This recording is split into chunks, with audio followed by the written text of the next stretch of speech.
Ah bah, j'ai regardé moi aussi la soirée électorale. C'est un peu comme l'orthographe. Vous voyez, le niveau des soirées électorales ne va pas en s'améliorant.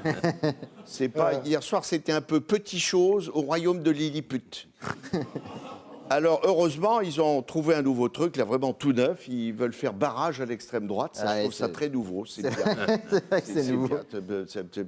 Depuis 30 ans, il faut faire barrage à l'extrême droite. Donc alors, je dis pourquoi pas, parce que, sauf que ça fait quand même plus de 40 ans que la droite est au pouvoir.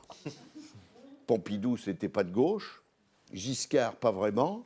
Mitterrand, s'il avait été de gauche, on s'en serait aperçu. Chirac, on n'a jamais su, lui non plus. Sarkozy, il était de gauche, mais uniquement pour la Rolex. Quant à Manu, il est universel. Et ça, c'est ce qui est bien chez Manu. Le lundi matin, il est de droite, le lundi soir, il est de gauche. Il fait tout en même temps, ce qui, selon Brigitte, est très agaçant. Alors, malgré cette clochardisation du débat politique, on a eu droit quand même hier soir à quelques moments joyeux, comme on en avait jadis pendant les soirées électorales, comme sur France 2. France 2 avait invité Rachida Dati pour nous parler de la performance de sa copine Valérie Pécresse. Alors, en regardant Rachida Dati avec ses lèvres gonflées à l'hélium, je ne sais pas ce qu'elle faisait. Ah oui, t'as vu ça, hein? C'est vrai que là, c'est un bateau pneumatique. Ah ben là... C'est un Zodiac. Elle a un Zodiac à la place de la Ah oui, vous la passez en Il a dû aspirateur. piquer 2 saucisses à Strasbourg.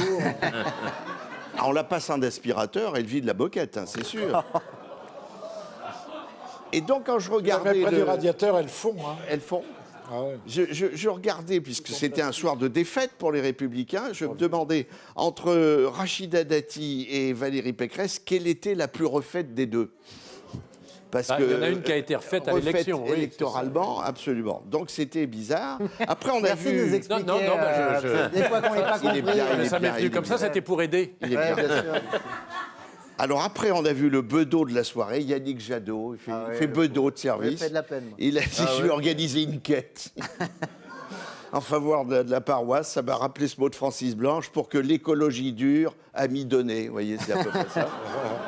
C'est le Jadot de la Méduse, si je peux me permettre. Le Jadot de la Méduse. C'est bien le Jadot de la Méduse. Bravo. Et depuis ce matin, on sait que Valérie Pécresse va faire la même chose. Ils vont tous faire la quête. Ah quoi. bah ouais. Ils peuvent aller, je sais pas, ils devraient aller porte de la Chapelle, il n'y a que ça. Alors, juste après Jadot, nous avons eu droit à un très beau duel de perruches entre Sandrine Rousseau et Rachida Dati. Ça, c'était une prise de bec en cacophonie majeure. C'était la même chose.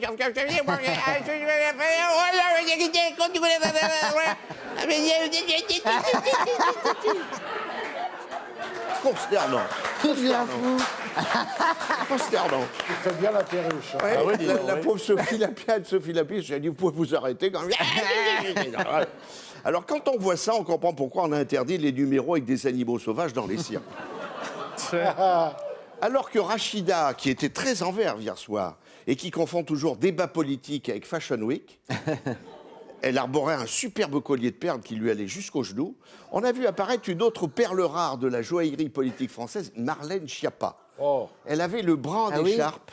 Elle avait le bras en écharpe. Alors, on savait que Macron était entouré de pas mal de bras cassés, mais là...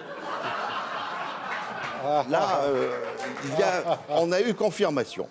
Et alors ensuite, on a vu apparaître Éric Zemmour, surnommé le grand remplaçant, et qui, à l'évidence, n'aura été qu'un remplaçant.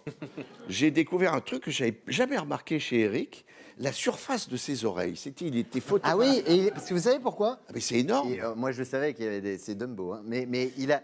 Parce qu'il était éclairé par derrière. Par derrière. On aurait dit... c'était énorme, hein. Notre camarade Laurent Gérard qui nous a dit, on dirait l'affiche de Danny Boone. Exactement, c'est exactement ça. Et là, je me suis dit, Bayrou a du souci à se faire, c'est un concurrent sévère. Ah, il y a match. Hein. Oui, et je me suis dit, il aurait vécu pendant la guerre, Éric, il captait Radioland directement. Pourtant, il est plus Radio Paris. Il est plus Radio Paris, oui. Radio Paris Inter, oui. Bref, je me suis dit, si un jour on va sur Mars, il faut l'emmener, il n'y a pas de problème. Alors, il a été très fleur bleue, notre Éric, bleu marine même. Il a dit qu'il était prêt à faire litière commune avec la cheftaine du Front National. Depuis, on l'a surnommé Benjamin Netanyahu.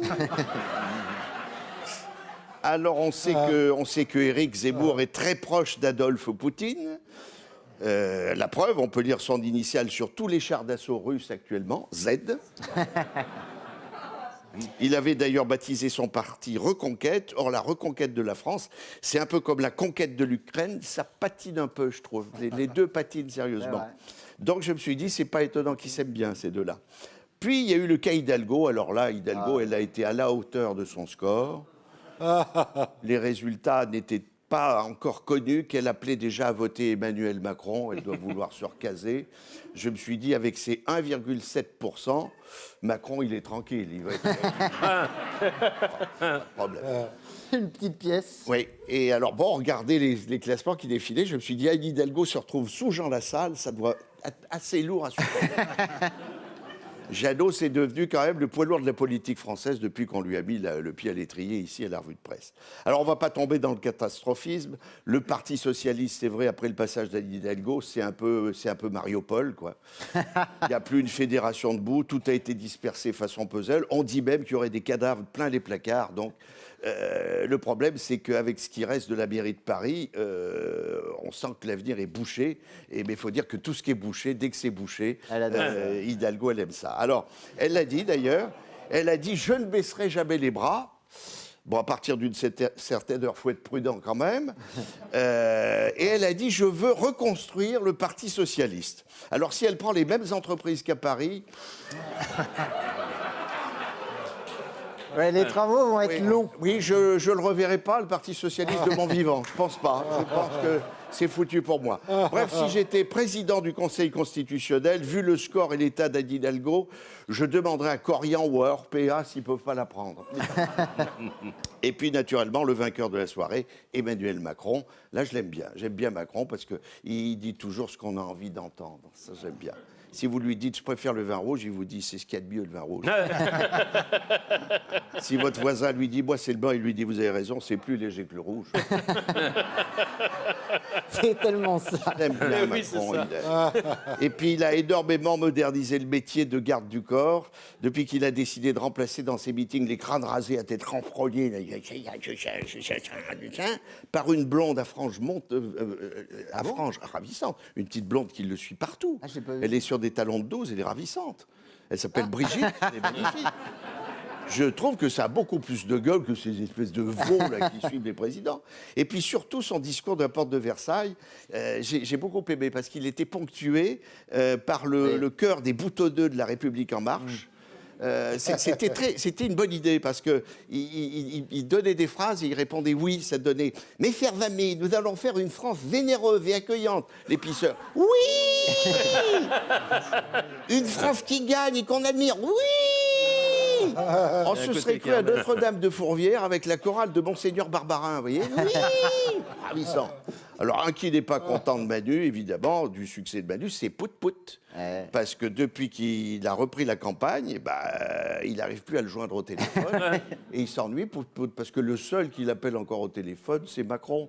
Alors, Manu, renforce ton abonnement, enfin, je sais pas, fais un truc, appelle Pout-Pout. Surtout que Pout-Pout, il va lui donner la recette. Il va lui dire, qu'est-ce qui t'embête, mon petit Manu? Eh bien, ce qui m'embête, c'est Marine, et puis c'est Mélenchon, c'est ça. Il va lui dire, polonium, polonium. Bravo, Jacques.